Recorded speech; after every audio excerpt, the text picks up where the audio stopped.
My name is Hitender Kandari, and I'm commanding 1st Battalion NDRF, which looks after a major portion of Assam, the whole of Meghalaya, Tripura, and Mizoram. And we are primarily responsible for that area, but doesn't confine us to this. We can be sent for disaster operations, not only in this area, but in India, elsewhere, as well as abroad. Today, I came to thank you very much for providing me this chance to speak in front of this August gathering.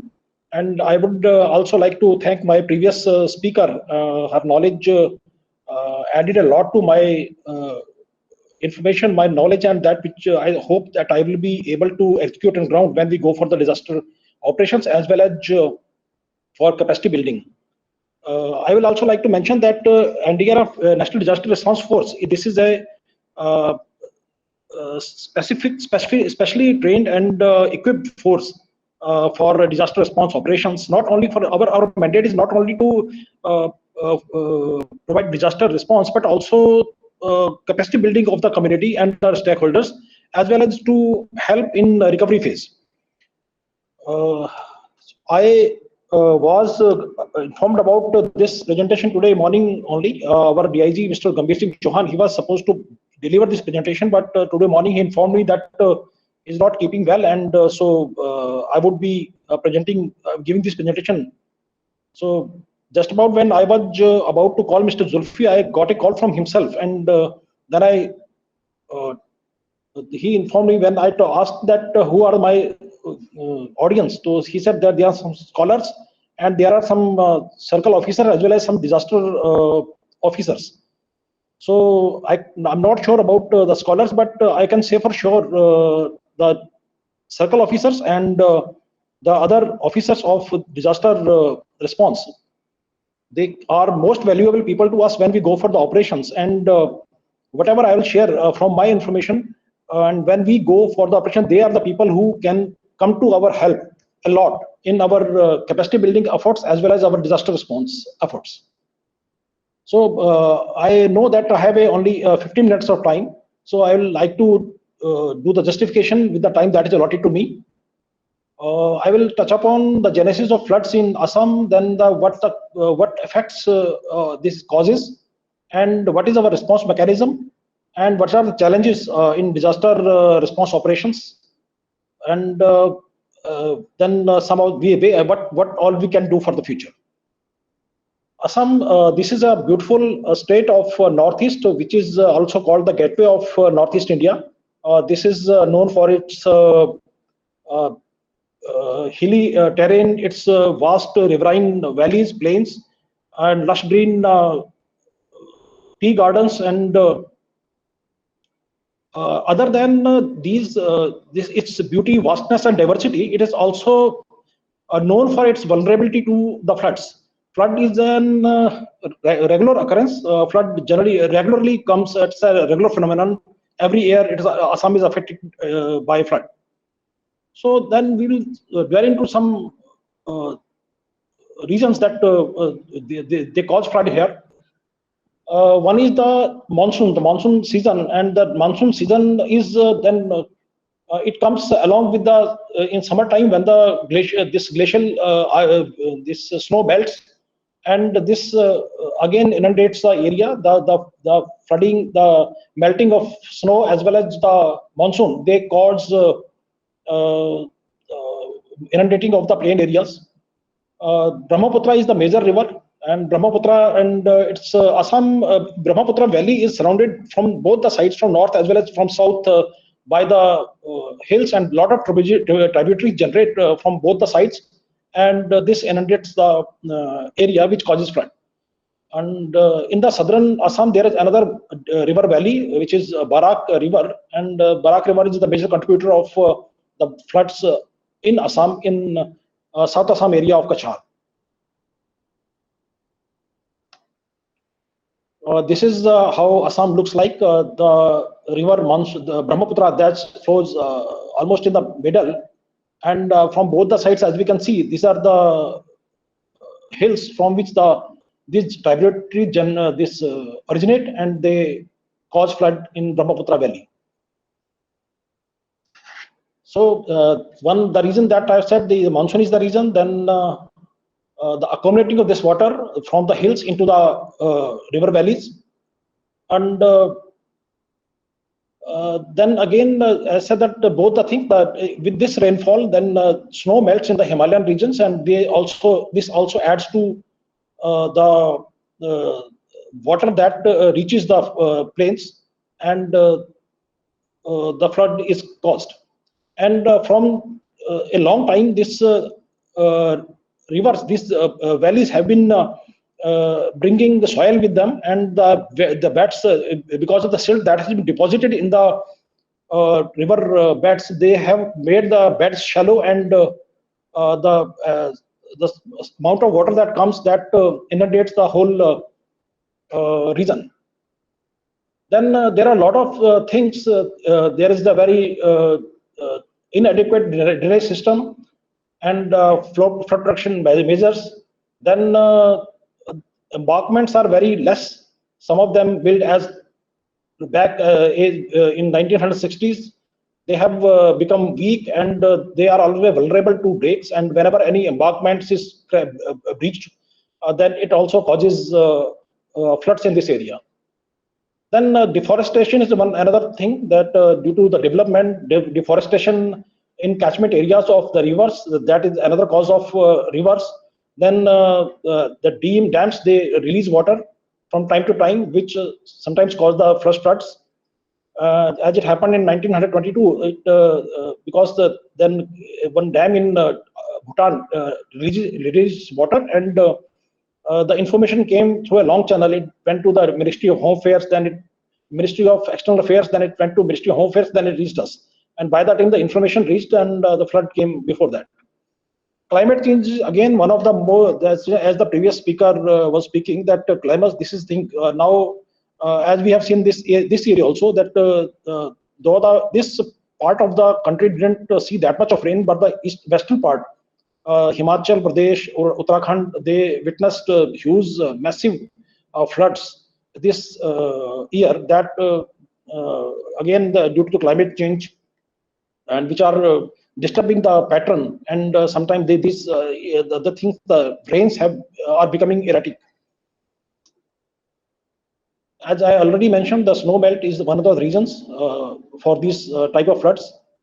Then erosion and the growth of population. This growth of population is again another reason. The development in without any planning, then again it is causing floods. The colonies, rivers, colonies, roads, and other infrastructure is built in such a manner that we do not take care of the natural flow of water. The railway buildings, roads, as everything, as we have seen the last year, it happened in Dima Hasao, when that district was totally cut off from rail and road networks. It happened because when I was speaking, some of the people, they said that initially it used to be a single line, single meter gauge line, and during that time the bridges, culverts that were made on that were enough to sustain that much of load, that much of width. But now when this was converted into a broad gauge line, that too double line, the width of that bridge span also increased, and that's why it put a more pressure on the system, and which resulted in the collapse of the whole system, and the bridges over the railway lines broke, and it cut off the Dima Hasao district from both the sides. And encroachment in the forest lands, water bodies is another reason. There are some photographs of the flood. Then what are the consequences? How people are affected by these floods? It causes a huge damage to land and life, property, roads. Every time it happens, though, as the previous speaker was also mentioning, that the people who are affected by floods, they are somehow prepared for that. Though they are able to save their lives in time, but sometimes it happens that the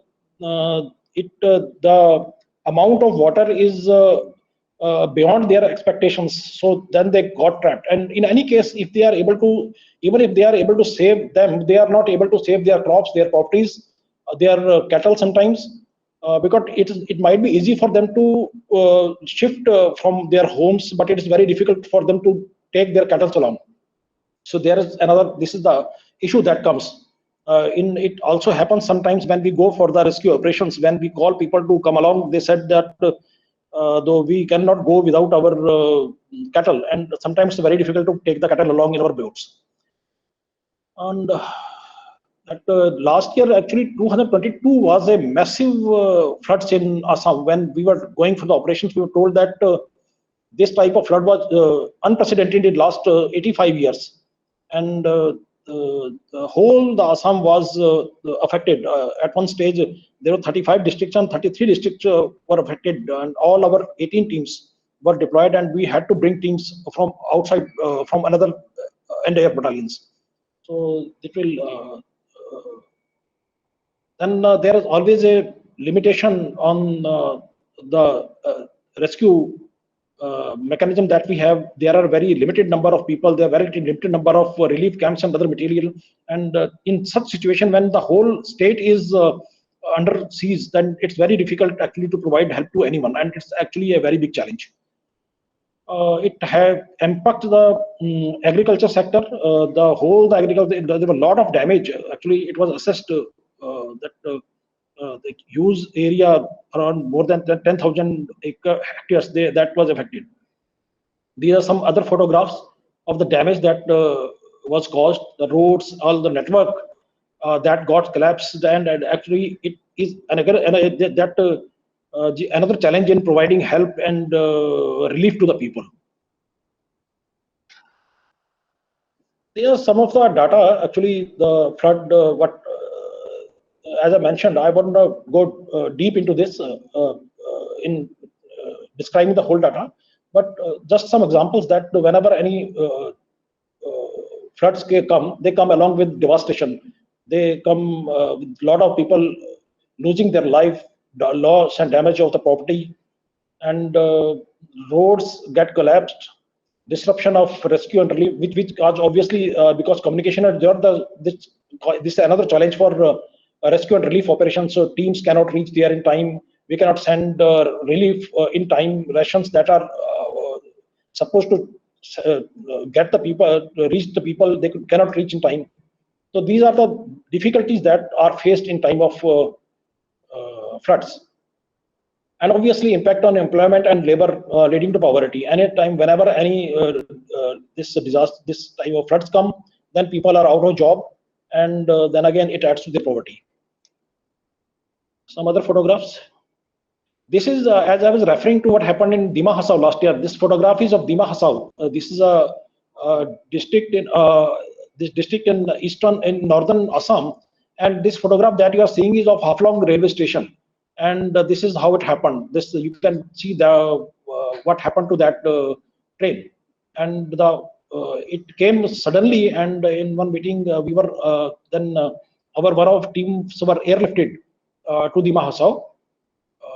So this happened because, as I said, that this one region that whenever any development takes place, then maybe the disaster does not get the due importance that it should get in planning such type of development. Earlier, it used to be a single line meter gauge, and the bridges were made as per that. And now this was converted into a double line broad gauge, and maybe this is what some of the people, when I was having some discussion, then they said me that that could be one of the causes of such type of that those bridges were not able to sustain the onslaught of the heavy rains. Then it is again socio-economical impact on the forest resources, wildlife, and the development activities in Assam. Every year it happens. Many animals are affected. There are several animal.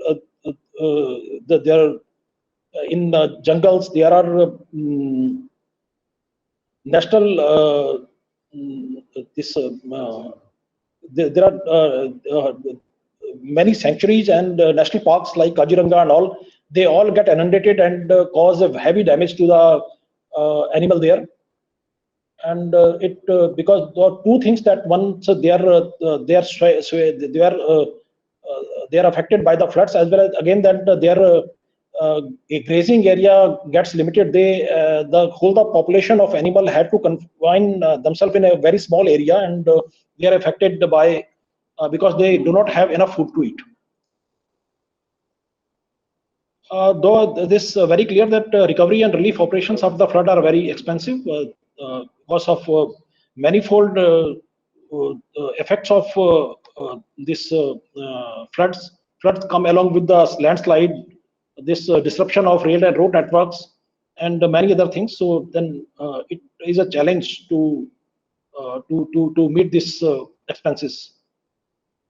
This is some of the photographs and how the animals are affected in national parks and jungles. Now, response mechanism, asthma though is doing very good work, as Professor Sharma was mentioning in his address, that they are really very active, and we have a good mechanism here in Assam for flood response. We are NDRF here. There are many SDRF the teams which are very capable of doing their work.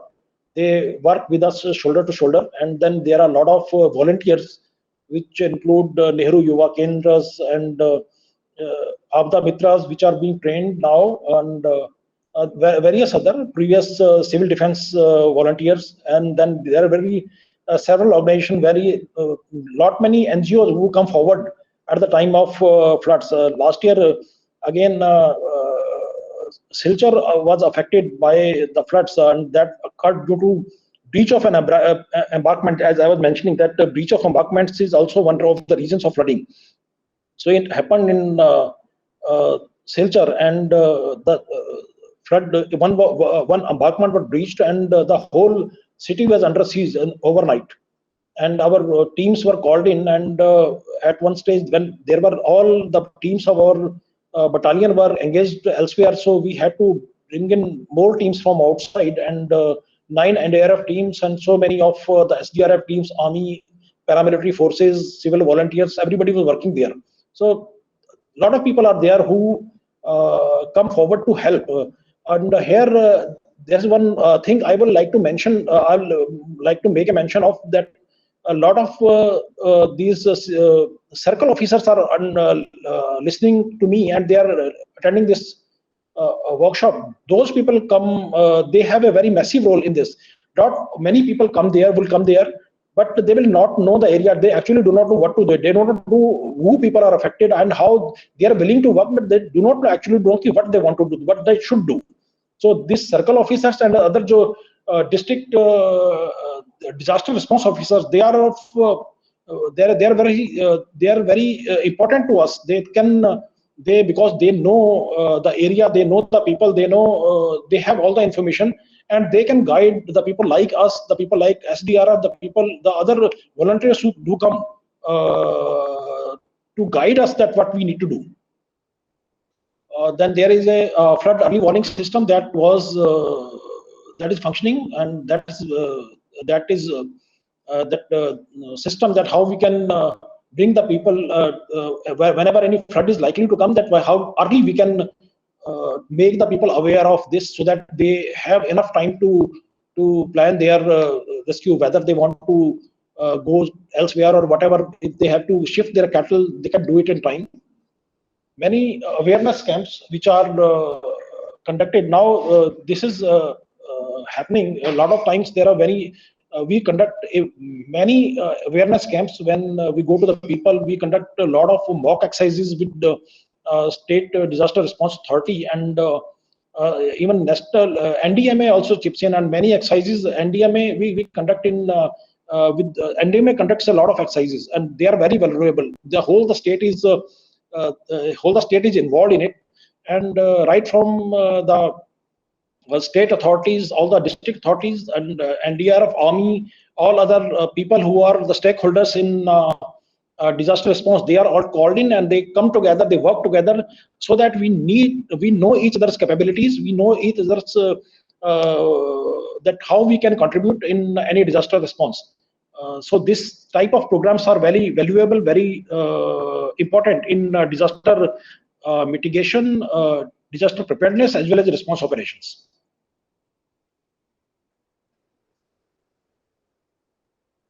Then state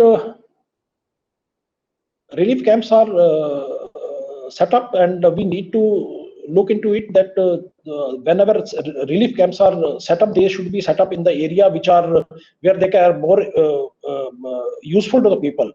And I will speak about it later. Then the state enacted Assam Embankment and Drainage Act 1953 to build and maintain these structures.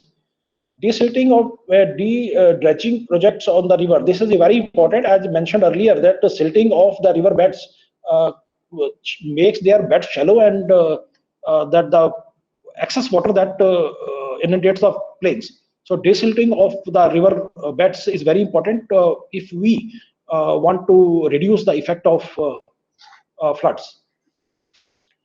The another point that I would like to mention, the another challenge that we feel when we go for the rescue operation, and in which these circle officers and other disaster-related officers who are attending this workshop can be of immense value to us.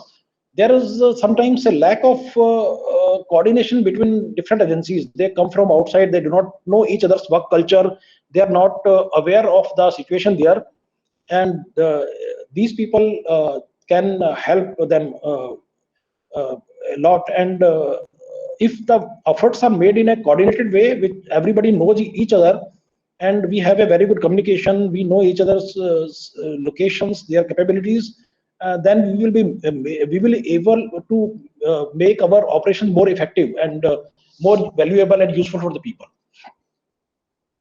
The conflict of interest and power division among state actors, then sometimes such type of issues crop up, and with more interaction, more exercises, more knowledge about each other will make us able to reduce such type of problems. Lack of translation of the next policy to the local level, another problem. Then again, the same solution, that more we work together, more we will be able to look into this problem.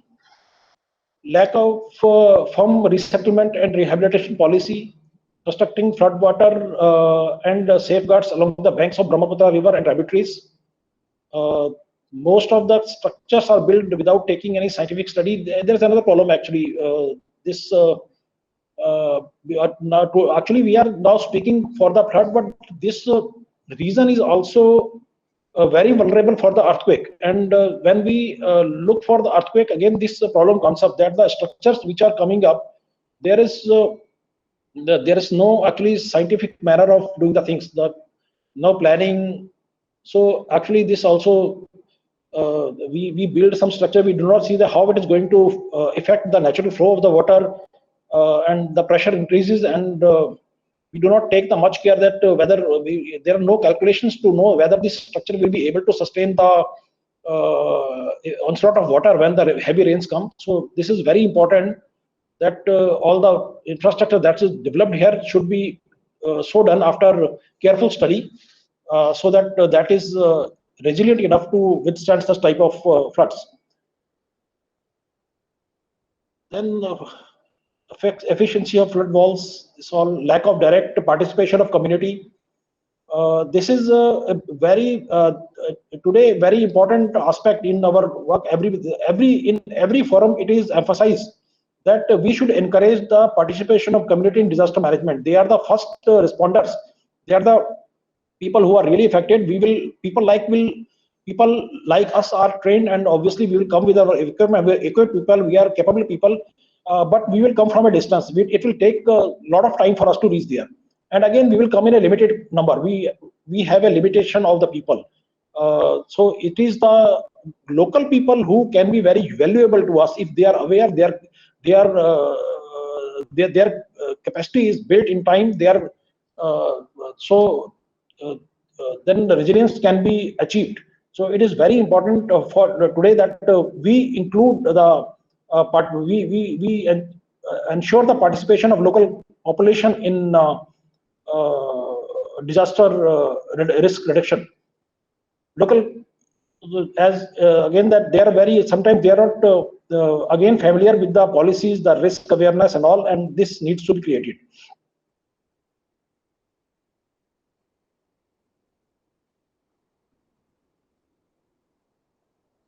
Then whenever action plan is made, then it should be made in totality, and no different individual departments making their own plans. Whenever any disaster plan is made, then everybody should be on the same platform.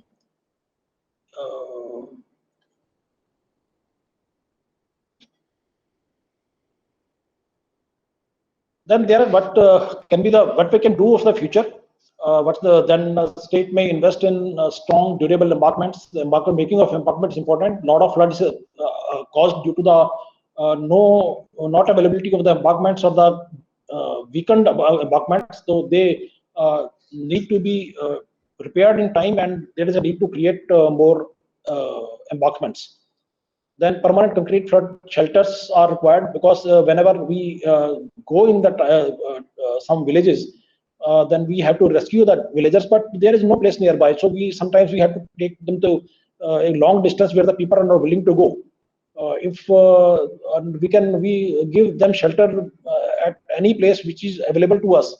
But if such type of structure is available in every village, then people will be more willing to go there, and we will be able to take better care of them. These shelters stocked with adequate food grains, medicines, and other materials that are required. Then the disaster relief teams should be available in such relief camps, so that they are able to help the people in time. So pre-positioning of team, before monsoon, it actually happens in our case also. NDRF also pre-positions its teams in the areas where there is a huge likelihood of the planes. As our headquarters in Guwahati, but before on set of monsoon, we send our teams and deploy them in different places. That is in Bongaigaon, in Barpeta, in Jorhat, in this Silchar, and some other parts also, so that if flood comes, we can save this time of sending the teams from Guwahati. So this can be done at the state and district level also, so that the teams are, wherever we have the likelihood of monsoon, we have the teams pre-positioned in advance, so that we do not lose the time. Then again, carrying out the expensive topographic mapping. This is what is for scholars to do. That mapping of floodplains should be done, so that we are able to know that what areas are going to inundated and affecting from the rainpour over a particular time. And in this, I hope for the future that technology and artificial intelligence can come to our help. And if we pursue this thing, we in the future can develop such models which can predict accurately in time what type of effect any rainpour over a given time is going to cause, so that we can prepare ourselves in time to help the people. Encouraging people in the low-lying areas and flood-prone areas to shift if there is possibility, but it's sometimes very difficult, because these floodplains are very fertile, and whenever there is no flood, people get lured to use these areas for crops, and it's really very difficult to tell the people not to stay in such areas. Material and designs of house and structure that can withstand the annual inundation. Again, science, technology, it all can come to our help. Urgent need to developing a holistic plan and addressing both river management and catchment areas. Installations of modern weather stations in upstream catchment areas. And if such type of weather stations are there, who can alert us in time, so this thing can also be used to alert the people in time.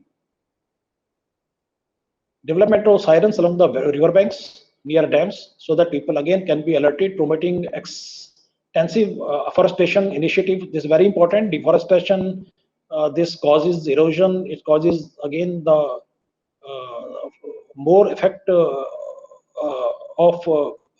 the population after heavy rains. Planting tree strategically along the riverbanks and vulnerable area. These can be some of the things that we can think of for a long-term planning, which can help us in reducing the disaster risk, flood risk.